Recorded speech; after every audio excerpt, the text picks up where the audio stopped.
Hey, my name is shawnshawn. I sell art on shawnshawn.co, and today we're going to react to Jess Chung.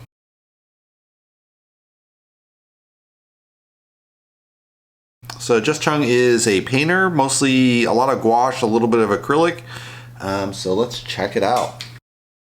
So looking at just the YouTube channel, she has a nice simple banner, which is just kind of her colors. I'm assuming she does it on the website, I'm not sure, but it just says Jess Chung, so it's very easy to read. But there's no detail that it's like a painting channel, so you might want to add a little bit more detail like painting, but it is very nice and clean. Other artists I've seen have done kind of a background of like one of the paintings in the background, which I think is probably the best way to do it. I have a plain one myself, but I think having a detail of the painting kind of gives you more of a feel, especially if you have a very consistent style. I think it's very strong. I don't have a consistent style, so it probably makes sense to do that, but if you have a consistent style, I think that's how I'd roll. She has some social media, she has a real-time tutorial, so she has some social media links at the top. Video is actually introduction to gouache, so that's kind of cool, very intro right into what her skill set is. She has her popular uploads up top, which I totally recommend to have that at the very first playlist. Her next playlist is just her uploads in, I'm assuming, weekly, monthly order. And then she subdivided that into gouache tutorials and some other playlists that she has in the bottom. She has something called Shanghai Mum at the bottom. I don't know what that's about, but maybe she lives in Shanghai, I don't know. So let's go to the first video. This one is called Making Postcards, Packing Orders, Shop Update, Behind the Scenes Vlog. So a little bit of vlog style, so let's check it out.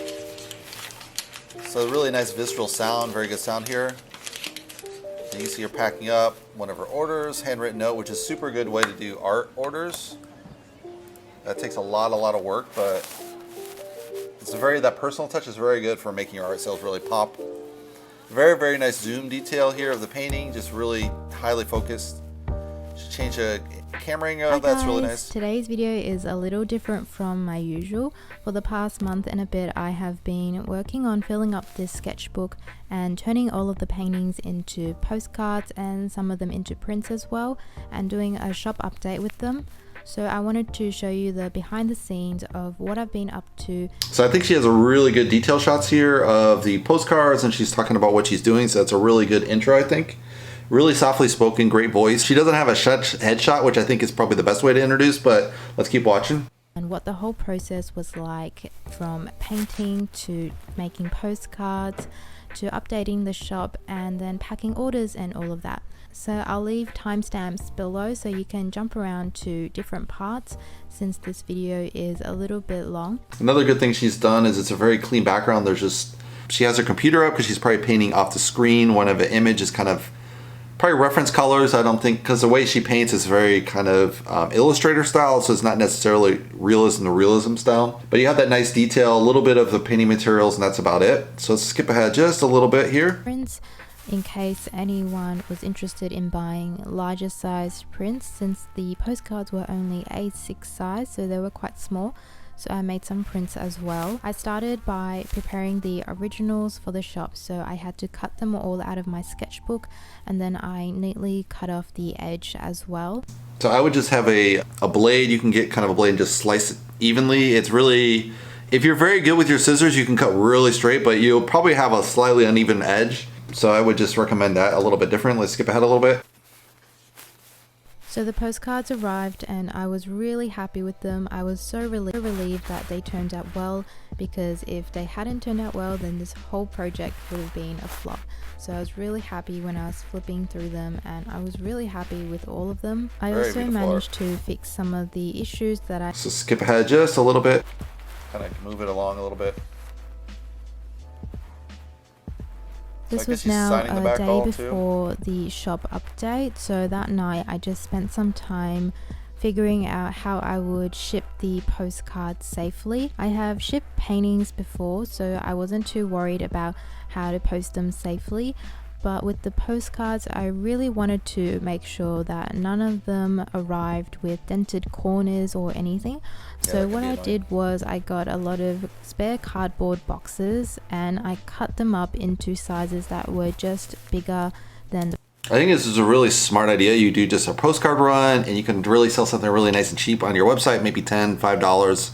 And you really get those bottom collectors, especially like in that age range from teens to 25. They're probably not going to buy a lot of art, but if you sell them postcards for $5, $10, or even 20 bucks, you can probably sell a lot of it. So you could really have a nice volume of postcards and kind of get your art out there. And then as those people grow up and they get more and more money, they'll start buying your paintings as well. So it's a really great way to kind of build that really beginning collector base. That most people start at the kind of the 35, 25 older crowd, and they just don't bother with the younger crowd. But this is a really cool way to get to the very, very lowest end that normally aren't art collectors, but if you send them postcards, they can afford that, so they'll put that up or something. So it's a really smart idea, I think. Let's skip ahead just a little bit here. Postcards, and then I kind of just improve on that in the future. If you have any suggestions for eco-friendly packaging, definitely let me know, because this is something that I really want to look into and improve on. But yeah, I hope you guys enjoyed hearing about and watching my process for this whole shop update. This project was definitely just a huge learning I like also she has a kind of this custom tape. It's not just generic tape. It actually has kind of a little colors and designs on it. So it just adds to that marketing flavor and just really cool way to do the art, I think. Let's skip ahead a little bit more. Here, I guess she's shipping out some of them with that nice cardboard protection. It's amazing she's handwriting this. It's just crazy. Very, very good impact though if you can, you know, tolerate doing that. But if you send like 100 orders and write a personal note each time, it's like, wow. I mean, I would just print out I'd write it and then just have that mass printed and then just sign it. I mean, it's kind of tacky, but at least it feels a little handwritten, but it'll save you a lot of handwritten time. I mean, you have to have very good handwriting to do it this way. But very, very, very good way to connect with your audience. So, you know, I don't personally favor it, but I think that's a really strong way to market. Just add that little special touch when you mail. Let's skip to the end a little bit.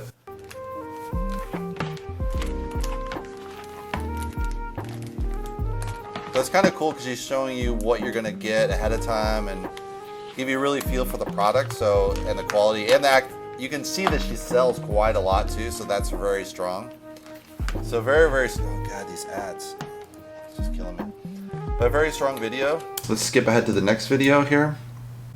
I think we're gonna see just more packing and all that. But very, very strong. This one is called Himi Gouache Thoughts After a Year and Tips for Beginners and Painting Spirited Away. I guess it's called Spirited Away, maybe.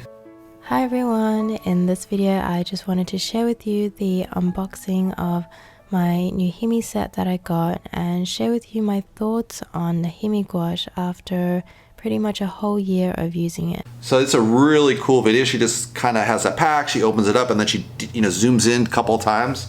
And so you're getting those really nice juicy shots. She might have shot this, it almost looks like she shot 4K, but maybe she just shot 1080. I just shoot 1080 off this camera. I don't think it's worthwhile because most people still have a 1080. 1080 looks great on a freaking huge screen TV. You could look better with 4K, but the eye doesn't even see 4K. So it's like, I don't really see the necessary to go to 4K, but it's really cool. I'm gonna skip ahead a little bit. It's upside down and you can find all the color names at the bottom of the box. The names are in Chinese, but you can also find the English names printed very finely. A question that I see a lot is what is the difference between the two whites in the set. So supposedly one of them is zinc white and the other is titanium white. However, I have been using them interchangeably without noticing a difference in the two. Also, if you look at the color chart, the name is actually white and not zinc white, so I'm actually not sure if it is supposed to be zinc white or not. But anyways, for me at least, I just so she's gonna unwrap that. Let's skip ahead a little bit more and see the opacity of the colors. So because this is my second Himi set, I haven't swatched out all the colors since I'm already familiar with them. Instead, so this is one of the best things you can do if you have any watercolor sets or even your acrylic set, is do these swatches of the colors and you get a feel for it. She's just doing the solid cover, but you really should do the thickest layer all the way thinned out, so like very watery version, so you get the thick to thin. And if you do a study like that, each time you do kind of a new set of colors like this, you're gonna have a much better understanding how to combine this. And then also, like, that's just your standard set, like this is what the colors look like. And then after that, you wanna do combinations, color swatch combinations, like brown with red, red with orange, yellow with blue, and all these different color combinations across the board, and then you get a really good understanding of what the colors look like, and then you can be like, oh, I just add this and this, I get that color, and it just simplifies in your mind. You don't waste color and material, so that's a really great thing to do. I wanted to show you what I think are the essential colors and what I use most. And the colors are a cool and warm in each of the primaries, and a Prussian blue, which I really like and use quite a bit, and also burnt umber. And there's also white and black, which I haven't swatched out. I think you can get easily overwhelmed. Alright, so let's skip ahead just a little bit. I like how she goes in and out in the detail. It's quite nice. Intimidated by it. Whenever I looked at it, I always just thought I didn't know where to start. But after attempting this painting, I actually feel like I've gained a lot more confidence and learned a lot about how to approach something like this in the future. So after doing a light pencil sketch, I went in with some very thin diluted paint, and my goal was just to block in all of the white of the paper. So she just has that classical, top-down view, which is you got your canvas, she has her mixing area, and then she has her colors. So that's a really nice traditional way that painters do to you get a real feel for how the painting comes about. She's using time-lapse, obviously, and so you get a really fast, you can go through this really quickly. Some people, they do real time, which probably is the most preferred for the audience. But if you do classes on top of that, you probably use your long version for the classes, paid version, and the short in a time-lapse version is just kind of a demo version. So that's kind of what the thought is there. So I'm going to skip ahead just a bit. Of buying it. So some of the pros I've already mentioned. It is very affordable, and I think for its price to quality ratio, it is unbeatable. It is really so affordable, especially if you can buy it in China. The individual cups that they sell only came down to 25 cents, which is just crazy. You can't beat really that cheap price for the quality it offers, I think, anywhere. The second pro is that it is revivable, and I think the container is decently airtight, since I can leave it for 2 weeks and the gouache wouldn't have dried out, and I can just mist it again and it'll be really fresh and ready to go. The third is that it is convenient to use. That's amazing. 25 cents is so cheap. Let's skip ahead just a little bit here. First thing that I noticed about it when I first got this set, I tend to use more water with it to try and thin it down so that it can spread further because it's quite thick. And also I've had people comment that they feel like they have to use more hemi gouache, which I think I have to agree with. The paint doesn't go as far as my artist grade gouache, which feels a lot more creamy and buttery. And an area where I really noticed this and found it to be an issue was when I was painting grass. In my grass gouache studies video, you'll see that I used the hemi gouache and I struggled quite a bit to find the right consistency so that the paint would flow off the brush easily. The consistency of the hemi gouache is something that I'm used to. So I think it's really a really nice video. Let's skip ahead just a little bit. In the same supplies that I am, so that's the main reason why I bought it again. If you like your current gouache paints, but you also like the idea of the format of the hemi gouache where it comes in the jelly cups, you can always just buy an airtight container that comes with the individual sections and just squeeze out your tube gouache into it. So you can hear she's using a little bit different technique. She's using real time, and then she's doing kind of cuts, like quick, and then cutting up parts of it so it just kind of moves along, but it's kind of more real time feel to it. So it's a different way to cut. Treat it like the hemi gouache and mist it every now and then to prevent it from drying out. So I think it's a pretty solid video. Let's go into the next one. This is also her intro video. It's called Introduction to Gouache, a Beginner's Guide, Materials, Blending Techniques, and more. Hi everyone, in this video we're going to talk all about gouache, what it is, how to use it, and the materials you'll need. So let's just get right into it. Gouache is a water media, commonly known as an opaque watercolor. You use water to thin down the paint, so it can be used thin and transparently, or thick and opaquely if less water is added. Typically you work from thin to thick, meaning you start with a very diluted wash of paint and gradually build up the opacity by adding less and less water. Because of its opacity, you can either work from light to dark or from dark to light. This means you don't have to preserve the light areas like you do in watercolor because you can paint it in opaquely at the end. This also makes gouache more forgiving of mistakes as you can cover an area opaquely to an extent. I love how she's doing the detail shots. You get a really feel for the material. It's just really beautiful to get these zoom, really close-up shots. Watercolor gouache is resoluble, meaning you can reactivate dried paint. You can use a wet brush to re-wet paint you've laid down on paper or to reactivate dried paint on the palette. It's very easy to clean up after a painting session as all you need is a little bit of water. Sometimes I leave my workspace exactly as it is and come back hours later or the next day to continue where I left off just by reactivating the paint. Some other properties of gouache are that it dries to a matte finish. Because of this, gouache artworks photograph beautifully as there is no glare on the surface. A trickier property of gouache is that it dries to a different value. Light colors tend to dry darker, while dark colors dry lighter. While this is extremely tricky to get the hang of at first, it is something that gets easier with practice. It's really good. Let's skip ahead just a little bit so we can get more through the video. And work to re-wet, and it's not the same creamy, velvety consistency as gouache that is fresh. Now that you know a bit more about gouache and the materials you'll need, let's talk about some basic gouache techniques and getting started with painting, starting with the consistency of paint. Here I've used black acrylic paint to just paint out a black strip. Then starting with a brush, I'm going to soak it through and just take off a little bit of moisture on a towel. And with a generous amount of gouache squeezed out onto my palette, I'm going to go into that gouache and just try and pick up some paint and paint over that black strip. You'll notice that even though I had a bit of water on my brush, the gouache doesn't spread very smoothly on the paper and you get a dry brush texture. So then you can start slowly adding in more water to the gouache mixture on your palette, and you'll find that you'll reach this really nice creamy consistency while the paint is still opaque. But then as you add more water, you'll see that the paint starts to become transparent and it doesn't cover the black line that we've painted in. But keep in mind that some lighter colors are just inherently less opaque. For example, this yellow doesn't have as strong of an opaque covering power as a darker color. So when you're doing this exercise, you can pick a darker color to start with so you can more accurately see how opaque it is at the creamy consistency. That's really nice colors, and I like all the different shots you use. And I make sure to keep up that creamy consistency, so I'm using lots of paint in the mixture while adding in water as well. Then at one point I'll clean off my brush and just pick up some pure white paint and bring it upwards into the dark blue, so that way I can get a smooth gradation. You can see that I just continue to sweep my brush back and forth until the color blends out smoothly. I also like to clean off my brush again, and you can go in with a clean brush and just slightly brush over any areas that you want to blend together a bit more smoothly. After you've practiced blending with just one color and white, you can move on to doing 2 color gradations. Yes, this is a great way to study. It's just, study all your blending is going to save you tons and tons of time.